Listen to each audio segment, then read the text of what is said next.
ನಮಸ್ಕಾರ ಸ್ನೇಹಿತರೆ, ಇವತ್ತಿನ ವಿಡಿಯೋದಲ್ಲಿ ನಾವು ಅತ್ಯಂತ ಆರೋಗ್ಯಕರ ಮತ್ತು ರುಚಿಕರವಾದ ಪಾಲಕ್ ರೈಸ್ ಮಾಡುವುದು ಹೇಗೆ ಅಂತ ನೋಡೋಣ.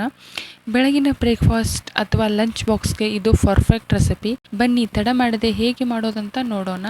ಮೊದಲಿಗೆ ಒಂದು ಪಾತ್ರೆಯಲ್ಲಿ ನೀರನ್ನು ಕಾಯಿಸಿ ಅದಕ್ಕೆ ಚೆನ್ನಾಗಿ ತೊಳೆದ ಪಾಲಕ್ ಸೊಪ್ಪನ್ನು ಹಾಕಿ 1-2 ನಿಮಿಷ ಬಿಸಿ ನೀರಿನಲ್ಲಿ ಕುದಿಸಿ ತೆಗೆಯಿರಿ. ಹೀಗೆ ಮಾಡುವುದರಿಂದ ಪಾಲಕ್ ರೈಸ್ ನೋಡಲು ತುಂಬಾ ಚೆನ್ನಾಗಿ ಹಸಿರಾಗಿ ಕಾಣುತ್ತದೆ. ಪಾಲಕ್ ಸೊಪ್ಪು ಚೆನ್ನಾಗಿ ಕುದ್ದ ನಂತರ ತಣ್ಣನೆ ನೀರಿನಲ್ಲಿ ಇದನ್ನು ಸೇರಿಸ್ಕೋಬೇಕಾಗತ್ತೆ. ಈ ತರ ಮಾಡುವುದರಿಂದ ಪಾಲಕ್ ಸೊಪ್ಪಿನಲ್ಲಿರುವ ಹಸಿರು ಬಣ್ಣ ದೀರ್ಘಕಾಲ ಹಾಗೆ ಇರುತ್ತೆ. ಮಿಕ್ಸಿ ಜಾರಲ್ಲಿ ಪಾಲಕ್ ಸೊಪ್ಪು, ಪುದೀನ ಸೊಪ್ಪು ಮತ್ತು ಖಾರಕ್ಕೆ ಅನುಗುಣವಾಗಿ ಹಸಿರು ಮೆಣಸಿನಕಾಯಿ ಮತ್ತು ಕೊತ್ತಂಬರಿ ಸೊಪ್ಪು ಮತ್ತು ಹಸಿ ಶುಂಠಿನೂ ಕೂಡ ಹಾಕೊಂಡಿದ್ದೀನಿ.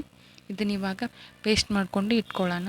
ಈಗ ಒಲೆ ಮೇಲೆ ಪಾತ್ರೆ ಇಟ್ಟು ಅದು ಕಾದ ನಂತರ ತುಪ್ಪ ಮತ್ತು ಎಣ್ಣೆ ಹಾಕ್ಕೊಂಡಿದ್ದೀನಿ. ಎಣ್ಣೆ ಚೆನ್ನಾಗಿ ಕಾದ ನಂತರ ಕಡಲೆ ಬೀಜ, ಪಲಾವ್ ಎಲೆ, ಚಕ್ಕೆ ಮತ್ತು ಒಂದು ಏಲಕ್ಕಿ, 2-3 ಲವಂಗನ ತೊಗೊಂಡಿದ್ದೀನಿ.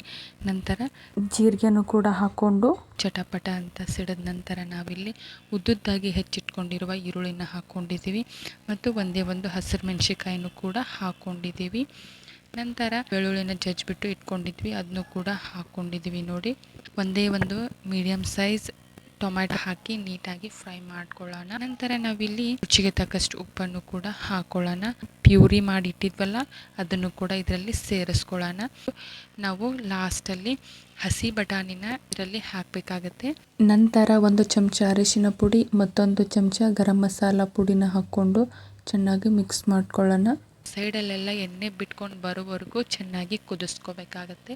ನೋಡಿ, ಇವಾಗ 5 ನಿಮಿಷಗಳ ಕಾಲ ಆಗಿದೆ, ಚೆನ್ನಾಗಿ ಕುದ್ದಿದೆ. ಇಷ್ಟು ಮಸಾಲೆ ಎಲ್ಲ ಜಾಸ್ತಿ ಅನ್ನಿಸ್ತು, ಅದಕ್ಕೋಸ್ಕರ ಒಂದು ಬೌಲ್ನಲ್ಲಿ ಸೈಡ್ಗೆ ಎತ್ತಿ ಇಟ್ಕೋತಾ ಇದ್ದೀನಿ. ಕೊನೆಯದಾಗಿ ಇದಕ್ಕೆ ಉದುರಾಗಿ ಮಾಡಿಟ್ಕೊಂಡಿರುವ ಅನ್ನವನ್ನು ಸೇರಿಸಿ ನಿಧಾನವಾಗಿ ಕಲಿಸ್ಕೊಳ್ಬೇಕಾಗತ್ತೆ. ಮಸಾಲೆ ಎಲ್ಲ ಅನ್ನದೊಂದಿಗೆ ಚೆನ್ನಾಗಿ ಬೆರೆಯಬೇಕು, ಅಲ್ಲಿವರೆಗೂ ಮಿಕ್ಸ್ ಮಾಡ್ಕೊಳ್ಳೋಣ. ನೋಡಿ, ಬಿಸಿ ಬಿಸಿಯಾದ ಮತ್ತು ಘಮಘಮವೆನಿಸುವ ಪಾಲಕ್ ರೈಸ್ ಸವಿಯಲು ಸಿದ್ಧವಾಗಿದೆ. ಇದನ್ನು ಮೊಸರು ಬಜ್ಜಿ ಜೊತೆ ಸವಿಯಲು ತುಂಬ ಚೆನ್ನಾಗಿರುತ್ತೆ. ನಿಮಗೂ ಈ ರೆಸಿಪಿ ಇಷ್ಟ ಆದರೆ ಪ್ಲೀಸ್ ವಿಡಿಯೋಕ್ಕೊಂದು ಲೈಕ್ ಕೊಡಿ ಮತ್ತು ನಮ್ಮ ಚಾನಲ್ಗೆ ಸಬ್ಸ್ಕ್ರೈಬ್ ಆಗೋದನ್ನು ಮಾತ್ರ ಮರಿಬೇಡಿ. ಧನ್ಯವಾದಗಳು.